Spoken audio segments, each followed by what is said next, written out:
E aí galera da Ogmi também no canal Crush Game Oficial, aqui quem fala é o Crusher e vou trazer para vocês hoje mais uma análise, dessa vez uma análise pesada. Vai ser da coleção Souls, ok? Eu vou dividir ela em 3 partes para não ficar igual o vídeo do Sonic. Se você não viu, estará o link aí na descrição. Show? Trazendo assim um encurtamento dos vídeos e vocês poderem assisti-lo com mais tranquilidade, ok? Sem precisar ter que marcar, assistir mais tarde ou ter que ficar pausando, beleza? Acho que assim vai ficar bem melhor. Hoje está saindo do Demons. E entre um jogo e outro eu vou dar uma semana, ok? E entre essas semanas vai ter, obviamente, análise de outros jogos. Show? Então é isso então. Eu quero apenas dar 2 ressalvas agora, que é pro Flávio do Gamers Anônimos, link no canal dele na descrição, que ele me ajudou com este roteiro, ok? E ao Zé, eu quero ressaltar um vídeo que ele fez sobre a narração da história de Demon's Souls, ok? Eu vou deixar o link também na descrição. Show? É isso então. Preparem-se e vamos lá.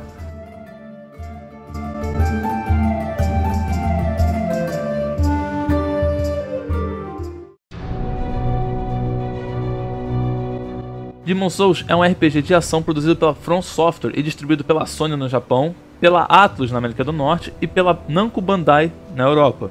Lançado em fevereiro de 2009, tratando-se de um exclusivo de PlayStation 3. Bom, então qual que é a história do jogo? O rei Allant XIII, em busca de poder e de prosperidade, canalizou o poder das almas. Ele trouxe uma prosperidade sem precedentes para o reino de Boletaria.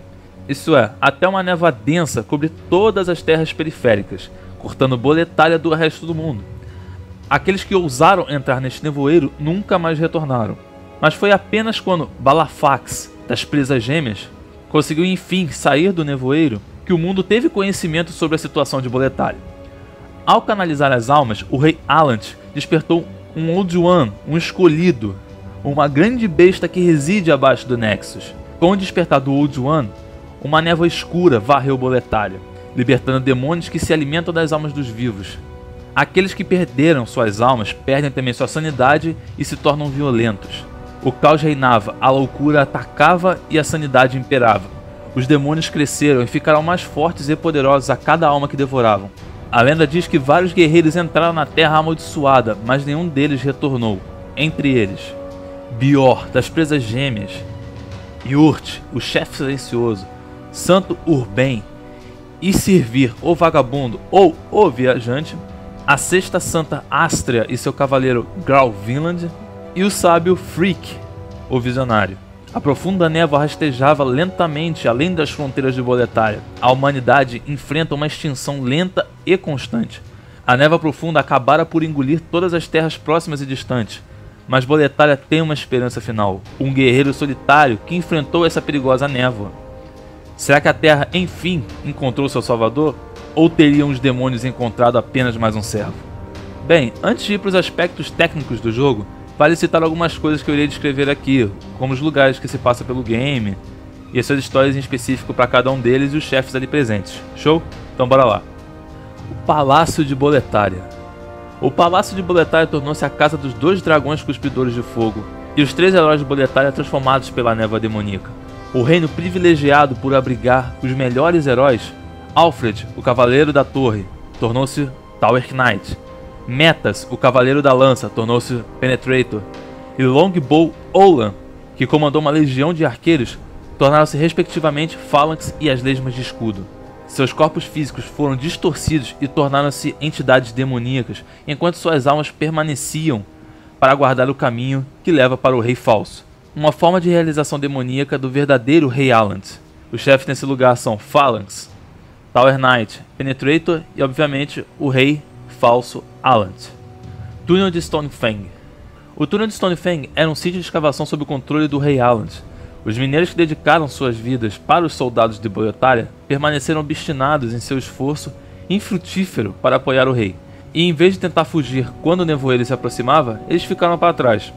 Agora, desprovidos de sensibilidade e alma, eles negligentemente continuam a cavar os seus túneis. As cavernas criaram uma espécie de labirinto sob o solo de escavação que ficou conhecido como The Tunnel City, ou o Túnel da Cidade. Rumores de que os túneis abrigam um santuário de um antigo dragão são abundantes. Os ancestrais dos escavadores disseram ter adorado e reverenciado o dragão como um deus. Em seu núcleo fica um templo dedicado a um demônio de fogo, cujo é dito que suas chamas são a essência da arte da forja, ou o blacksmithing. Nessa localização nós encontramos os chefes Armor Spider, o Flame Lurker e o Dragon God. A Torre de Latria. A Torre de Latria era um santuário dedicado à Rainha do Marfim, nas terras vizinhas de Boletaria. Com o marido, Latria governou seu reino, que engloba uma penitenciária, uma igreja e a grande torre em si. Ela possuía grande adoração e respeito de seu povo.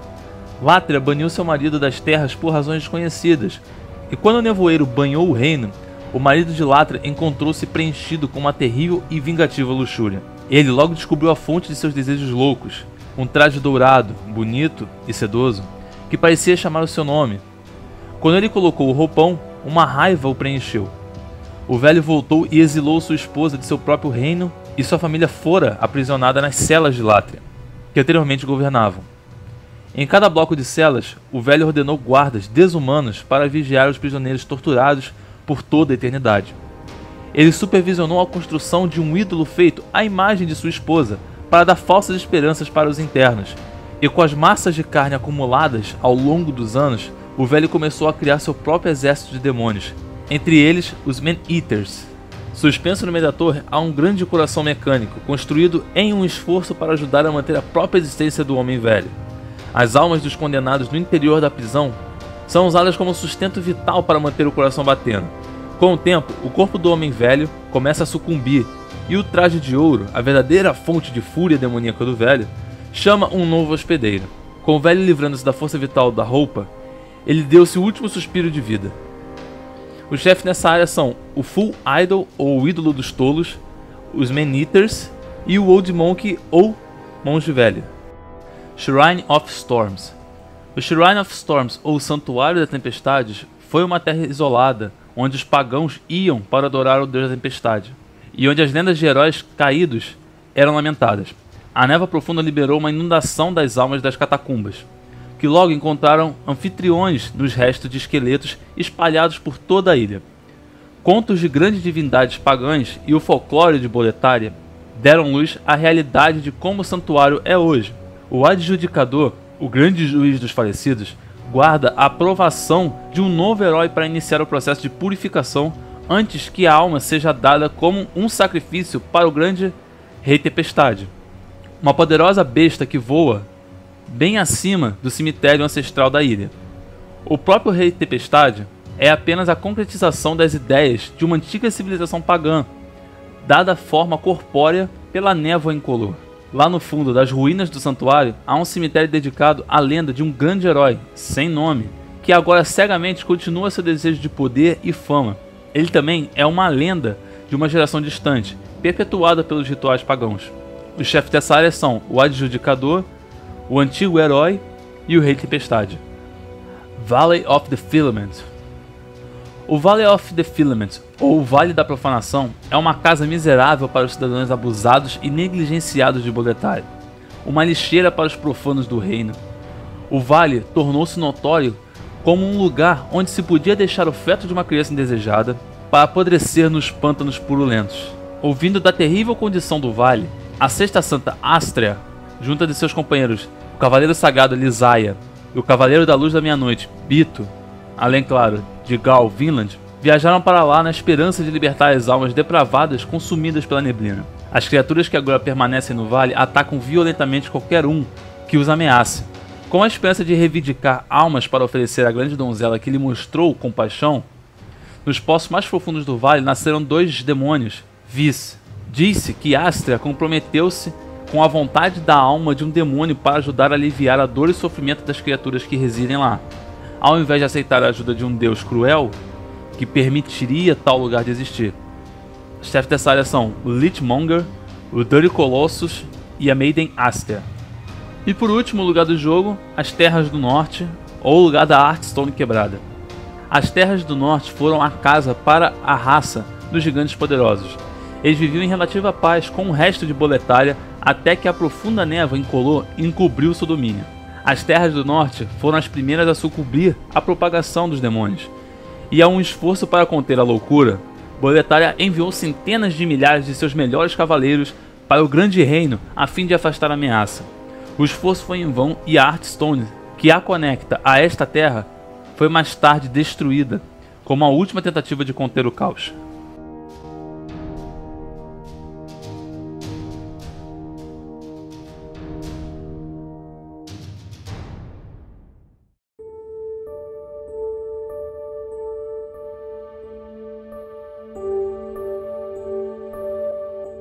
Agora sim, conceitos técnicos sobre o jogo, beleza? Depois disso tudo aí, agora vamos a eles. A jogabilidade é muito boa e responde muito bem. Porém, seu personagem tem uma movimentação muito, mas muito travada. Porém, os monstros já possuem uma movimentação mais fluida, que chega a ser até impressionante. O jogo começa na criação de personagem, que é bem simples, e conseguir se fazer, sinceramente, é quase impossível. Mas dentro dessa parte temos que começar dando nome ao personagem. Depois escolhemos a classe entre soldado, cavaleiro, caçador, padre, mago, vagabundo ou viajante, bárbaro, ladrão, cavaleiro templário ou leal, cada uma com as suas distinções de atributos, ok? Atributos esses que eu vou explicar daqui a pouco. E após isso se escolhe o gênero e se constrói a aparência do seu personagem dentro das limitações do jogo. A evolução do seu personagem dentro do game é feita através de um NPC chamado de Maiden in Black. Com ela, os jogadores podem usar suas almas acumuladas com eliminação de personagens e bosses, ou chefões para simplificar, para aumentar os atributos do seu personagem. Os atributos de cada classe que eu falei lá em cima, você tem que pensar a partir dessa explicação que eu vou dar sobre cada um. Vitalidade, aumenta o HP e a capacidade de carregar itens. Inteligência, aumenta o Magic Point, MP, e a memória de spells, capacidade de magias que você pode colocar na setinha para cima para escolher. Endurance, aumenta a estamina e a capacidade de equipar itens, ok? Tem dois tipos de peso nesse jogo. Strength, aumenta ataques físicos baseados em força.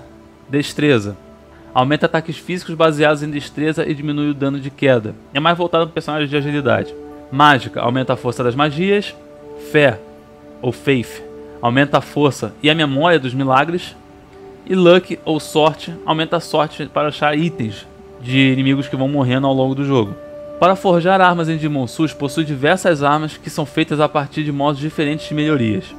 As armas comuns são melhoradas por Hearthstone ou Sharpstone, podendo sofrer infusão para adicionar elementos ao dano. Somente o Ferreiro de Ed pode fazer isso, ok? As armas especiais ou de chefe são melhoradas com Colorless Demon Soul, principalmente encontradas nos Primeval Demons.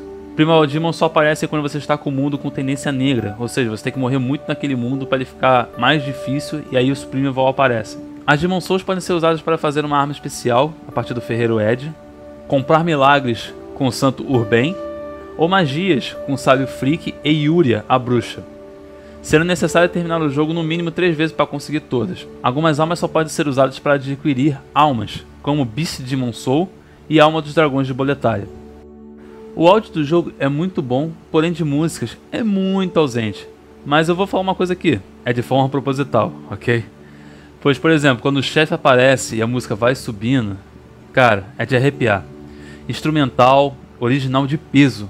E como em todo vídeo eu coloco a trilha sonora na descrição para vocês, dessa vez não será diferente. Deixarei o link para ela completa. Show? O gráfico do jogo é ok para mim, nada muito surpreendente.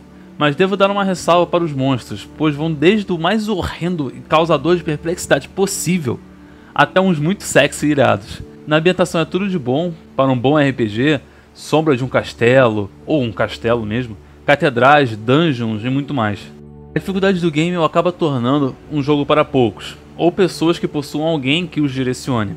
Não querendo ser chato, realmente, mas a galera que já acha Batman, Skyrim, Limbo ou até mesmo Valiant Hearts dificilmente irão terminar este game.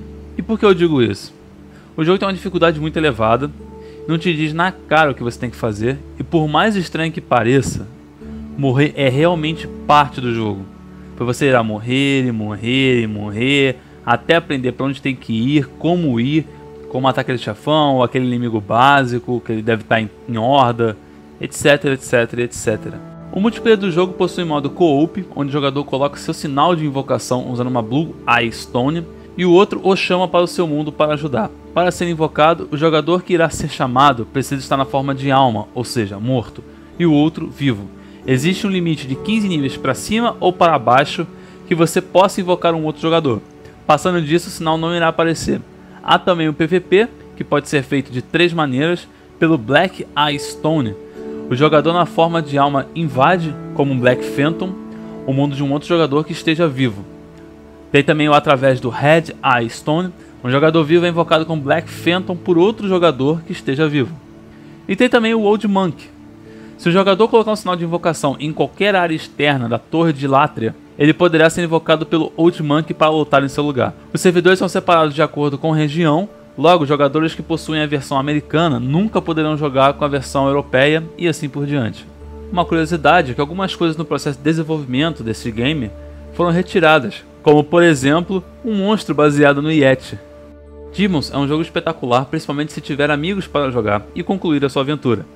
Mas fica a dica, se por acaso se estressa fácil ou não gosta de jogos muito hardcore, passa realmente muito longe desse game, pois senão você vai acabar passando raiva, se estressando à toa e é bem capaz que o seu console não sobreviva muito tempo.